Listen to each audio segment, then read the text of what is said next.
வருகிற ஜூன் 27ஆம் தேதி வெள்ளிக்கிழமை காலையில 9 மணிலிருந்து சாயந்தரம் 6 மணி வரைக்கும் 48வது நாள் மண்டல பூஜை பூர்த்தி நிறைவு விழா நடைபெறுது. கும்பாபிஷேகத்துக்கு யாரெல்லாம் வர முடியலையோ இந்த மண்டல பூஜை நிறைவு விழாவுக்கு அவசியம் குடும்பமா வாங்க. கேளக்கியர் சித்தருடைய அருள் உங்களுக்கு பரிபூர்ணமா கிடைக்கும். இந்த 48வது நாள்ல என்ன பிளஸ் அப்படின்னு கேட்டீங்கன்னா, நாம தொடர்ந்து 48 நாளுகளும் ஐயாவுக்கு அபிஷேகம் பண்ணியிருக்கோம். ஒரு தெய்வத்துக்கு தொடர்ந்து அபிஷேகமும் பூஜையும் வழிபாடு நடக்கும்போது மனம் குளிர்ந்து இருக்கும். இந்த நாள்ல நீங்க என்ன கேட்கறீங்களோ அதை கொடுக்கறதற்கு மனதளவுல அவர் தயாரா இருப்பார். அதனால தீராத கடன் பிரச்சனை, தீராத பிரச்சனைகள் இருக்கிறவங்க அவசியம் கலந்து கொண்டு உங்க பிரச்சனைகள்ல இருந்து நீங்க விடுபடணும் அப்படின்னு சொல்லி கேட்டுக்கிறேன். வழக்கம் போல காலையில 5 மணிக்கு நம்ம யாகம் வளர்த்திடுவோம். காலையில 7 மணியில இருந்து சிறப்பு அன்னதானம் எல்லாருக்குமே வழங்கப்படும். நீங்க வெளியூர்ல இருந்து வரோம் அப்படிங்கிறீங்கன்னா நைட்டே வந்து இங்க தங்கி நீங்க காலையில குளிச்சு புறப்படுறதுக்கு மொத்த ஏற்பாடு நீங்க தயார் நிலையில இருக்கு. இங்க தங்கிக்கலாம். சார், கோவிலுக்கு எப்படி வர்றது அப்படின்னு கேட்டீங்கன்னா, கூகுள் மேப்ல கேளக்கியர் சித்தர் தேவஸ்தானம் அப்படின்னு போட்டீங்கனாலே லொகேஷன் வந்துடும். அந்த அட்ரஸ் ஃபாலோ பண்ணி அப்படியே வந்துருங்க. இருந்தாலும் நான் ஒரு தடவை சொல்லிடுறேன்.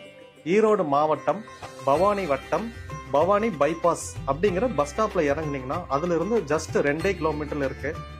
பவானி பைபாஸ்லயே உங்களுக்கு ஆட்டோ கிடைக்கும். ஆட்டோ ஏறினீங்கன்னா 5 நிமிஷத்துல நம்ம கோவிலுக்கு வந்துடலாம்.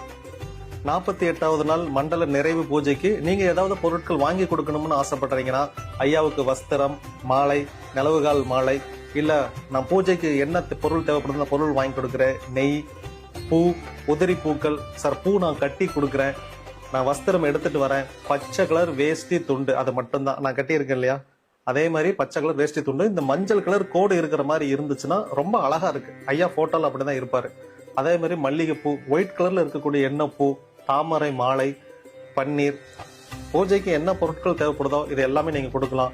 அன்னதானத்துக்கு நான் அரிசி, பருப்பு, நெய் என்ன கொடுத்தாலும் அதுவும் நீங்க தாராளமாக கொடுக்கலாம். இல்ல சார் நான் வந்து வேலை செஞ்சு கொடுக்குறேன், யா வெல்கம். முந்தின நாளே நான் வந்து தங்கி இருக்கிறேன், வெல்கம். நீங்க வந்து இங்கே தங்கி இருந்து உங்களால என்ன செய்ய முடியுமோ அதை ஐயாவுக்காக நீங்க செஞ்சு கொடுங்க. நான் உங்களுக்கு பேட்ச் கொடுத்துருவோம், டிஷர்ட் கொடுத்துருவோம். நீங்க பாதுகாப்பு பணிகள் எனக்கு செஞ்சு கொடுங்க. வரவங்களுக்கு நான் தண்ணி தானம் பண்றேன், இது ரொம்ப நல்லது, அதனால நான் வாட்டர் வாங்கி கொடுத்துட்றேன் அப்படின்னீங்கனாலும் ரொம்ப சந்தோஷம். எனக்கு வந்து குறைஞ்சது ஒரு 10,000 பாக்குமட்ட தட்டாவது வேணும். இதை யாராவது நீங்க ஸ்பான்சர் பண்றீங்கன்னா தயவு செஞ்சு பண்ணலாம். அதே மாதிரி உங்களுடைய நண்பர்களுக்கும் இதை தெரிவுபடுத்துங்க. இந்த மாதிரி கேளக்கியர் சித்தர் கோவில் இருக்கு, இப்படி ஒரு மகா சக்தி சித்தர் இருக்கிறார் அப்படின்னு சொல்லி அவங்களையும் குடும்பமா கூட்டிட்டு வாங்க.